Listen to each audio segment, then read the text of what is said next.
आप लोग जो मेरे पीछे देख रहे हैं ये अविरल बहता माँ गोमती जी का जल और उसी जल से बना हुआ ये पटल जिस पर इस समय मैं बैठा हुआ हूँ, वो दोनों में जमीन और आसमान का अंतर दिखता है। आप अंदाज़ा नहीं लगा पाएंगे। जिन जिन बातों का मैं उल्लेख करूंगा, जिन जिन बातों का मैं जिक्र करूंगा इस रिपोर्ट में आपके समक्ष, वो सरकार की नाकामियों और भ्रष्टाचारियों के भ्रष्टाचार को पूरी तरह से दर्शाता है और बताता है किस प्रकार से भ्रष्टाचार हो रहा था, किस प्रकार से भ्रष्टाचार होता है, किस प्रकार से भ्रष्टाचार किया जाता है और किस प्रकार से भ्रष्टाचार करके उसे छुपाया जाता है।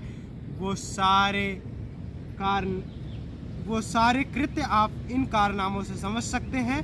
मैं बिना देरी किए हुए पहले आपको ये सारे कारनामे ही दिखा देता हूँ, जिससे आपका भी समय ना बर्बाद हो और मेरा भी। चलिए देखिए, पूरी तरह से ना ही स्टील के पाइप को वेल्डिंग किया गया है कि वेल्डिंग सही ढंग से किया गया हो, एक एक टाका मार दिया गया है जिससे ये टूट के उखड़ जाता है।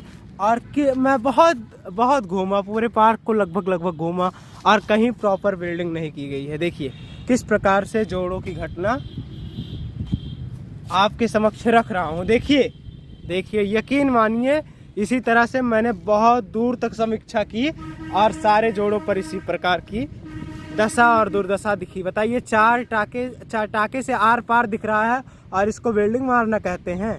किस प्रकार के भ्रष्टाचारियों को इसका ठेका दिया गया था, किस प्रकार से इसका काम कराया गया, बेहद शर्मसार कर देने वाला है। सरकारों की नाकामियों को सिद्ध करता है। देखिए जिस प्रकार की स्थिति है, ये बेहद शर्मिंदगी महसूस करे सरकारें जो इस पर इतने अच्छे ढंग से कार्य करवा कर भी समीक्षा नहीं कर पाई।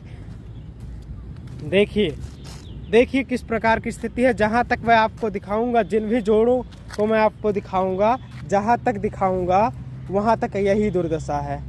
और देखिए इस प्रकार की स्थिति है। टाइल्स लगा दिया गया है, लेकिन एक लात मार दूँ तो टाइल्स सीधा नदी में चला जाएगा। जो रेलिंग लगाई गई थी वो रेलिंग उखड़ चुकी है और इसका जीता जागता उदाहरण बस यही इतना है जो मैं आप सभी के समक्ष रखा हूँ। ये अविरल बहता माँ गोमती जी का पानी है जो कि स्वच्छ और सुंदर दिख रहा है, लेकिन उसी के ऊपर जिस प्रकार से भ्रष्टाचार किया गया है, वो भ्रष्टाचारियों की संवेदनशीलता और उनकी भ्रष्टाचार करने की क्षमता को दिखाता है, क्योंकि उन्हें पता है कि भ्रष्टाचार चाहे जितना कर ले, कोई रोक टोक, कोई सवाल पूछने वाला, कोई कुछ करने वाला नहीं है और इसीलिए वो भ्रष्टाचार करते रहते हैं।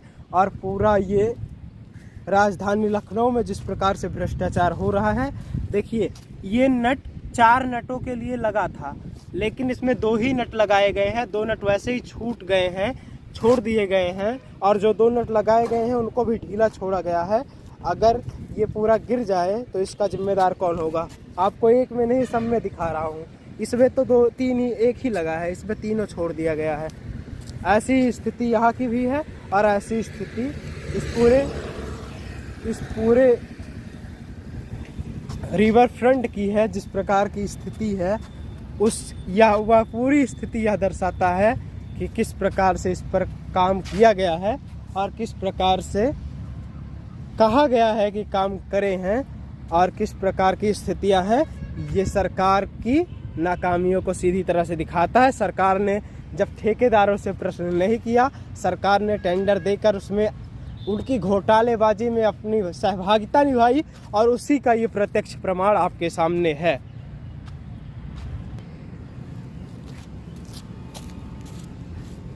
यकीन मानिए मित्रों, जहां मैं बैठा हूं इस समय करीब 30 से 40 फीट रेलिंग ही नहीं है। रेलिंग को लच्छी और करालैया खा लिया गया है, बेच के उसका पैसा ले लिया गया है, कबाड़ी में बेच दिया गया है। और उसी का परिणाम है, अगर कोई भी व्यक्ति यहाँ से गिर जाता है, उसको मृत्यु प्राप्त होती है, तो उसके लिए हमारे देश के परम पूजनीय नेता लोग उसको श्रद्धांजलि अर्पित करने जरूर उसके आवास पर जाते हैं, या तो सोशल मीडिया के माध्यम से ट्विटर हैंडल से पोस्ट कर देते हैं कि बहुत ही दुखद इस प्रकार की घट रहा है और इस पर ये फला होना चाहिए।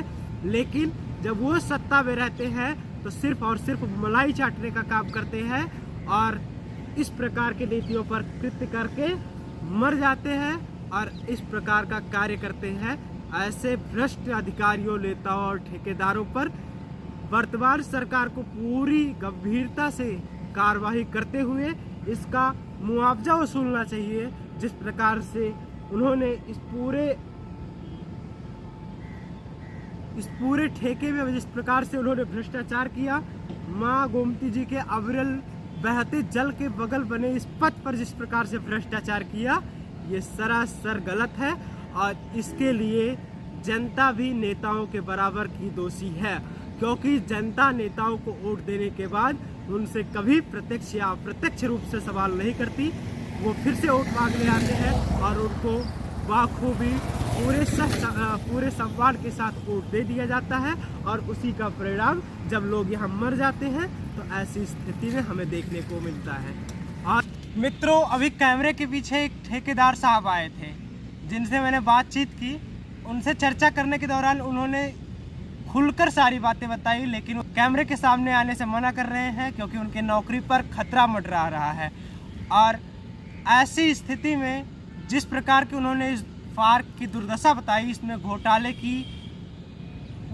घोटाले का योगदान बताया, ठेकेदारों के भ्रष्टाचार का योगदान बताया, वो बेहद ही शर्मसार कर देने वाला था और पूरी सरकार को घेरने वाला था।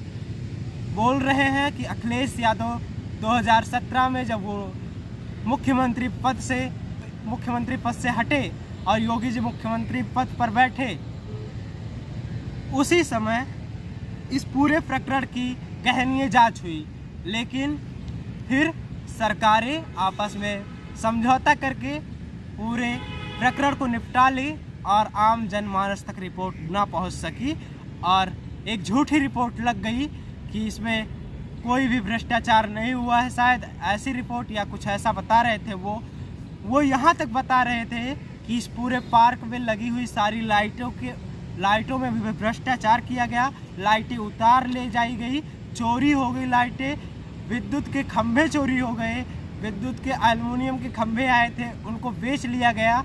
और इस पूरे खुलासे के साथ उन्होंने हमसे बातचीत करने के दौरान ये पूरी जानकारी दी, लेकिन वो कैमरे के सामने आने से मना कर दिए, नहीं तो आप सबके समक्ष पूरी सच्चाई आ जाती।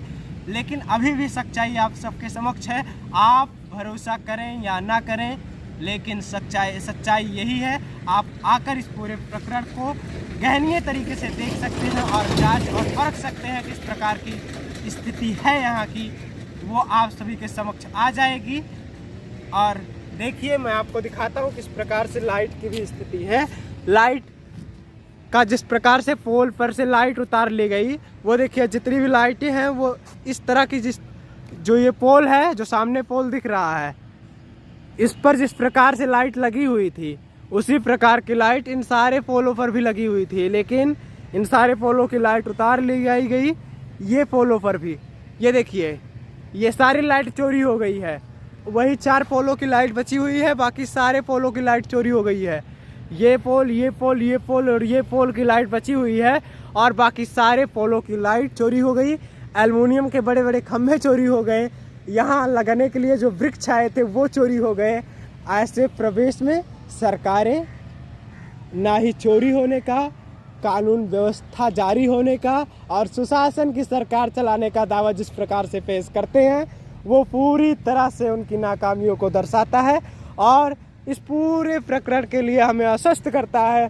जिस प्रकार की सरकारें कृत्य कर ली हैं, करके मर गई हैं, करके चली गई है और दोबारा सत्ता में नहीं आ पा रही हैं, मुख्य कारण मुझे लगता है जिस प्रकार का यही है।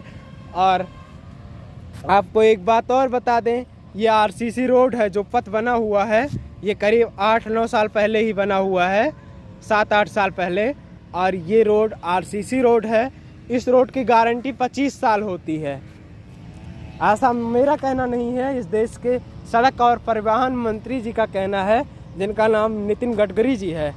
और उनके कथनानुसार मैं ये बता रहा हूँ कि ये रोड भ्रष्ट हो गई, ये रोड दरक गई और इसके लिए जिम्मेदार कौन है ये आप भी जानते हैं, मैं भी जानता हूँ और वो भैया भी जानते थे जो हमें बताकर इस पूरे विषय को चले गए, लेकिन उन्होंने अपना चेहरा नहीं दिखाया और यही अफसोस रहा कि मैं आप सब तक उनके चेहरे को नहीं पहुंचा सका।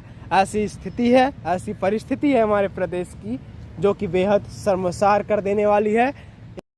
इन घोटालेबाजियों के विषय में, इन भ्रष्टाचारियों के विषय में, इन भ्रष्टाचारी नेताओं, अधिकारियों और ठेकेदारों के विषय में आप इस पूरे गहनीय प्रकरण पर क्या समझते हैं, जिसमें बड़े ही साफ सुथरा ढंग से चोरी, भ्रष्टाचार, लूट, डकैती इत्यादि इत्यादि हुआ। आप अपनी राय कमेंट बॉक्स में जरूर दें। बाकी जुड़े रहिए आप नेटवर्क उत्तर भारत के साथ। मैं हूं आपके साथ गौरव विनायक। धन्यवाद।